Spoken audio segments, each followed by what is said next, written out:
দাদা কি কোনো লাইনে কি হলো বলেন তো? কোনো লাইন হয়নি, শেষে আমরা বিক্রি করে টাকা আদায় করার জন্য তাকে পয়সা দিয়েছি। আমি তাকে ফোন করেছিলাম, সে অসুস্থ আছে, যার জন্য সে আসতে পারে না। আমি বিক্রি করে আমাদের টাকা দিতে পারে। 2-1 সপ্তাহের মধ্যে কি হবে? মানে বর্ষা 2-1 সপ্তাহের মধ্যে হবে? আর তো এই কাজগুলো হয়নি, আর কয়েকদিন লাগে কিভাবে পারে। সে একটা খদ্দের জোগাড় করছে, আচ্ছা, তাকে যে দেখাচ্ছে, আমি বললাম আমার কাছে নিয়ে আসো। বললো যে হ্যাঁ স্যার, আমাদের বাইরে করতে নিয়ে আসো। দাদা এরকম করলে ওনার জন্য ইজি হয় না যদি পার্টের কোনো ব্যবস্থা করতে পারেন? আমি 1 টাকা পাচ্ছি না, আপনার পার্টের টাকা আটকে করতে দিয়ে কিছু করা যায় না।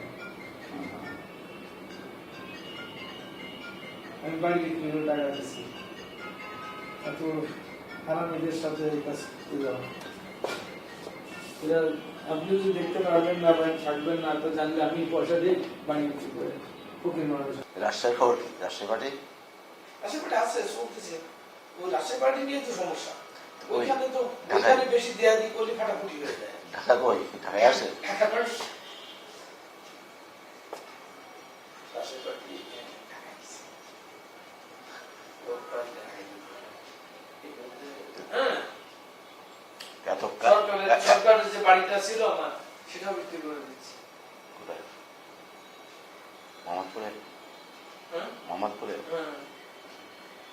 মানে রাজশাহী পার্টির যে এত কান্নাকাটি ও, টাকা- টাকা ফেলছি। ফেলেছেন, এখন কি মোলাকাত দেওয়া যায় না? এটা কোনো বিষয় নাকি আমার জন্য? আচ্ছা, কান্নাকাটি কেন কোনো বিষয় না। কান্নাকাটি হচ্ছে খালি টাইমলি আপনি একটু দিতে পারলে হইল আর কি। কিন্তু সমস্যা করে কিছু মানে টাকা পয়সা নেই। নাহলে আর সব ঠিক চলছে না। ডিউটি টিউটি, হেভি জিনিসপত্র, ওকে হেভি জিনিসপত্র, মানে জীবনে আমি দেখলাম যে উপরওয়ালা আমার না কতটুকু বঞ্চিত করে না।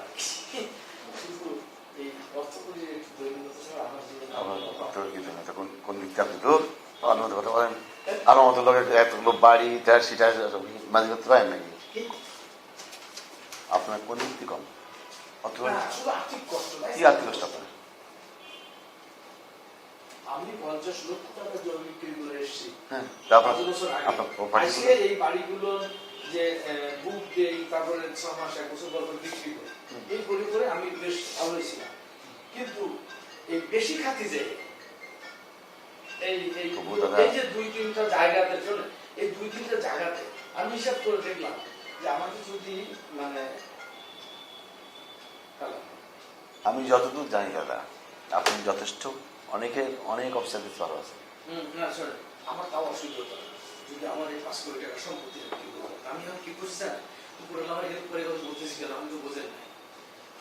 আমি 1.5 কোটি টাকায় জমি বিক্রি করার জন্য বায়না করলাম আমার ওই খুলনা ইউনিভার্সিটির পাশে। আচ্ছা, বায়না করার পরে কুত্তার বাচ্চারা আমার 50 লাখ টাকা দিয়ে আর টাকা আমি দিল না, ঘুরে তারপরে উল্টে আমার নামে কেস করে সেই মামলা চলতেছে। এর ভিতরে আমি একদিন কথা বলতে প্রধানমন্ত্রীর ওখানে বসে এই ইউনিভার্সিটির কথা, তাই বললাম স্যার, আমি না আমাদের গ্রামে ইউনিভার্সিটি করতে চাই গরিবের জন্য। ওর শহরের নাম হলো না, গ্রাম। ওটা গ্রাম মানে বললো স্যার আমার উপজেলা ভুটিয়ে, হ্যাঁ তোমরা সব করো। তখন আমার মাথায় চিন্তা, ইসলাম 2 একর জমি লাগবে, আমার উপর 4 একর ছিল, শুরু কানা তো 2 একর দিয়ে দেবো। ওই যে হারাম দাদা আমার কাছ থেকে যে জমিটা নিল না, নিলে আমি আজকে আমার ইউনিভার্সিটি করা হতো।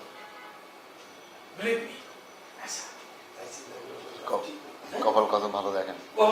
ভালো ইউনিভার্সিটি এখন কি খুলনায় করছেন না বটিকাটায়? ওখানে বটিয়া কাটা, আগেও বটিয়া কাটা করতেছিলাম। আমাদের আচ্ছা, আমার বটিকাটা অর্ধেক খুলনা শহরের মধ্যে আমার ইউনিয়ন। আমার জন্য সমস্যা একটা, আমি বলবো বটিয়া কাটা গোল্লামারির এই সাইড ওই সাইডে বানাচ্ছিল। আরে খুলনা ইউনিভার্সিটি তো আমার ইউনিয়ন, আমার বাড়ি থেকে মাত্র 4 কিলোমিটার। ওই ইউনিভার্সিটির আধা কিলোমিটার ভিতরে আমি ইউনিভার্সিটি। তাহলে এটা খুলনা শহর হলো না? ওটা বটিকাটা তো ওপরে কাটার কথা বললে সেখানে রাজি করা হচ্ছে। আপনি আমার সালাকিরা বুঝলেন না? হ্যাঁ ভালো আইডিয়া। আমি কয়েক জায়গা লাগে। আমি যে কয়টা কথা বলি হচ্ছে, আপনি ধরে নিবেন যে দাদা এর ভিতরে কম হলে 25% মিথ্যা কথা বলতেছে। তা বলবো। এই যে প্রধানমন্ত্রী বললাম যে এটা শহরের নাম, আমি বুঝলেন আপনি তো মিথ্যা কথা কিছু বলেন। এটা মিথ্যা কথা। মিথ্যা যে ওটা এখনো বটিয়াঘাটা সব দেখা হয়। তাহলে ওখানে তো পৌরসভার মধ্যে না তোরা? না না, খুলনা সিটির মধ্যেই। না না, ওই ইউনিয়নটা বটিঘাটা। ওর ইন্ডিয়ান আপনার ল্যান্ডে শুনে ল্যান্ডে কি লেখা আছে? মৌজা থেকে বটিঘাটা। সেটাই তো আপনার বলতেছি। তো অসুবিধা। এখন উনি যদি শেষ মিনিট বলে যে তা ঠিক আছে তোমার ইউনিভার্সিটি হয়ে গেছে সবজার উদ্বোধন করে দিয়ে আসি, মরবো আমি তোমার। এর মধ্যে ঠিক করছি পিঠে হচ্ছে একটা রেট নিয়েছে। যখন টিন শেড দিয়ে তৈরি করতে হবে ওনারা নিয়েছে মানে ভিতরে না ভালো করছিল দাদা, মাথা সিনেমার খবর কি? সিনেমাতে কুত্তার বাচ্চা খালি আমার একটু বাইরে কে? এফডিসি? এফডিসি না, এফডিসি তো সব হয়ে গেছে। আমার এটা তো ই করতে হবে, মানে মার্কেটিং করতে হবে। কিন্তু ওর হচ্ছে কি এই সিনেমা আমি দিয়ে দিলে তো সিদ্দিক দিয়ে দলে ওরা তো পয়সা পাবে না। এটা হচ্ছে আমি এখন আমার হয়েছে দুর্মুখ সাপ। একটা হচ্ছে ওরা যে মানে ওদের যে কষ্টটা, তাই না? এফডিসি কষ্টটা ওনাদের জন্য আমার বুদ্ধি করা হচ্ছে, তাহলে মানুষের সাথে মুনাফিকি খারাপ। আমার অফিসিয়াল বেনিফিটের জন্য ইচ্ছা করলে মানে কাগজটা বাইরে ছেড়ে দেওয়া যাচ্ছে না দিয়ে না, এটা অপরাধ হবে।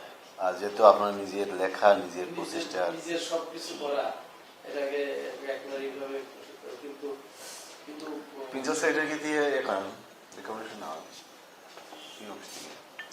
এটা তো না না, বিএম তো রাজি। আচ্ছা, বিএম তো যেতে রাজি।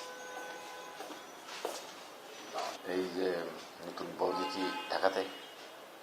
নতুন বৌদি ঢাকাতে? না, ও ইয়েতে রাজশাহী বলে ঢাকাতে আসবে, আসছে? আসছিল, ছিল তো পরশু দিন। তাতে দেখা হবে না আমার সাথে? না আমি নিয়ে আপনি কয় দিতে হবে?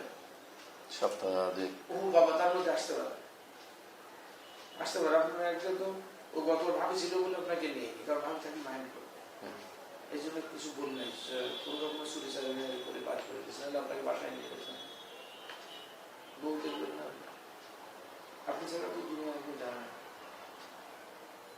ছবি দেখাচ্ছিলাম তো। ছবি দেখা যাবে তখন বিয়ে হয় না, ছবি দেখেছি। হ্যাঁ বিয়ে হবে না কেন, বিয়ে আপনাকে দেখাচ্ছি আর সিদ্ধি যান সিদ্ধি অত ক্লিয়ার লাগে না, অল্প। সিদ্ধি হয়তো ভালো পুরস্কার দেন। কিন্তু মা আসছিল তো, আমার ভাই আসছিল বিয়ের সময়।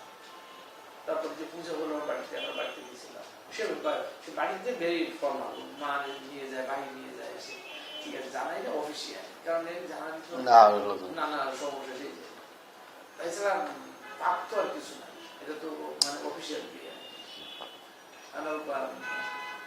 মিল থাকলে আমি দেখলাম।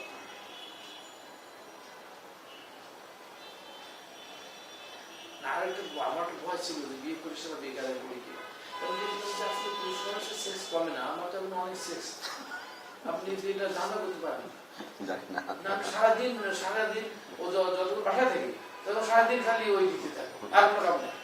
আগে তো পড়তাম, বই লিখতাম, এগুলো সব বন্ধ, আর খালি ওই কামই। আমি এটা জানি না যে আমার কোনো কাজ নেই, বুঝছেন? আমি খালি যতক্ষণ বাসায় ওই একই আর ও দেখলাম এটা পারে, কিন্তু অন্য মেয়েরা তো সেক্স একবার হয়ে গেলে তারপর শুয়ে আর নড়ানড়ি করে না, বিরক্তি বোধ করে, কিন্তু ওর কিছু হয় না, সারাদিন ধরে ওই মজা করতে থাকে। দাদা এই অভিজ্ঞতা আমার নাই, বলতে পারবো না, এটা আপনি মাস্টার। এই ব্যাপারে আমার পিএইচডি করা আছে। আমি যখন বলেন তাহলে আমি আপনাকে পিএইচডি মানে পড়ানো থিসিস লিখে দিতে পারবো একটা আইডিয়া আছে।